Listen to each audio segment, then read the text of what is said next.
All right, guys, welcome back. Appreciate you showing up. As you can see, we have a lot of trees, a lot of mountains in the mountains of North Carolina, and sometimes the phone service is a little under par. So I did a little research. There's my RV there, bought a few years ago, and bought a cell phone booster, and it worked well over there on that when I'd use it. And I bought the Wilson. I'll show you. Here's the antenna. I painted it, mounted it to the Forerunner, and then been doing some testing. And here it is here. So I can get you in. So Wilson, the DT4G Smart Tech. And it's a few years old now. Technology's been a little bit better, a little more upgrade. There's the antenna. This is what basically takes that signal. It gets boosted into here, sent to this, and then within close proximity, you can boost your cell phone signal. But I had a little bit of fun, so I shortened the coaxial cable, put my own clamp on it, ran it to the back, and on a Forerunner, it has a regular power supply. Work boots there. But it's got the 120, and I can turn it on from the front over here.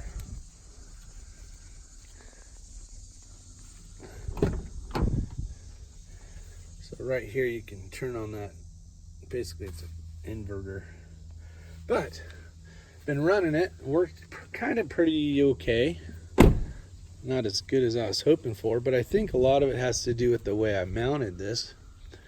Now the reason I went with this one is because I already bought it, but I think having the antenna like that, this is a directional antenna, it didn't work as good as prior to me mounting it up and everything. So it was working a little bit better. So I tested all of my signal strengths, and it did definitely increase, not as much as I was hoping for. I think a lot of it has to do with that antenna up there. So I got some upgrades I'm gonna do. I'm gonna try a different antenna. Some of the differences are this being more of a home unit or RV unit that you mount when you say you're camping somewhere where you're not mobile. But this is the regular house coaxial cable, a normal one you'd see in your house. I don't remember the name of it, but it's the big fat one. Now they do make a small one, which is this size. And the unit that I'm going to be picking up, which I can't wait, it's the WeBoost, and it's the drive version. It's supposed to be the most powerful one out anyways, that they have for sale. The reason why I wanted this one to work well is because this has more dBs than a vehicle mounted one. I guess according to the FCC, you're only allowed so many dBs.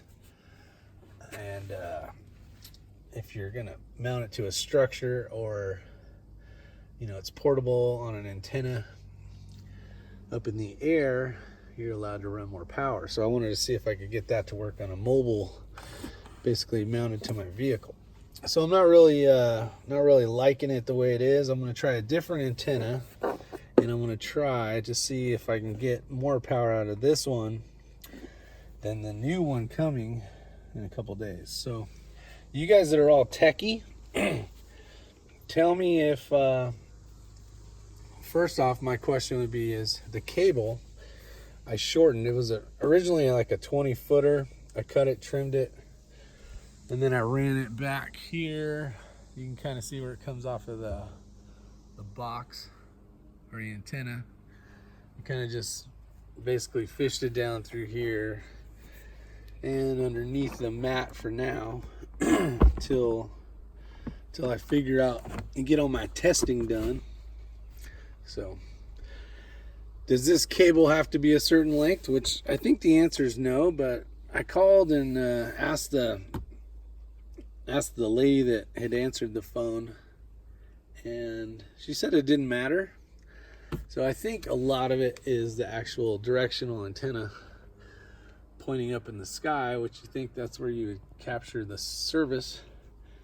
But once we get the other antenna, we'll do a little testing, and then I have a whole nother unit I'm going to be reviewing, and that's the new WeBoost. Now Wilson and WeBoost are basically kind of sister companies.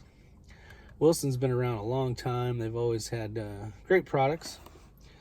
So, and I got to say, this works normally very well when it's mounted correctly to like an RV or a home. But I figured I'd have a little fun, do a little testing. So it's not working as good as I want. And living out here in the North Carolina where there's a lot of mountains and stuff, it can definitely be updated or boosted up a little more. So with that said, hopefully you guys have maybe some information or insight that you can help with. Still loving the Stripe. I know I got a few people out there that are loving it as well, and I got a few people that are like, man, that's kind of pet boy style. But I can tell you this much, having something a little bit different than all the rest of the white 4Runners has definitely helped, especially when I go to look for my vehicle in the airport parking lot. So with that said, hope you guys enjoy, and hang around for see what happens when we do the rest of this testing. See ya.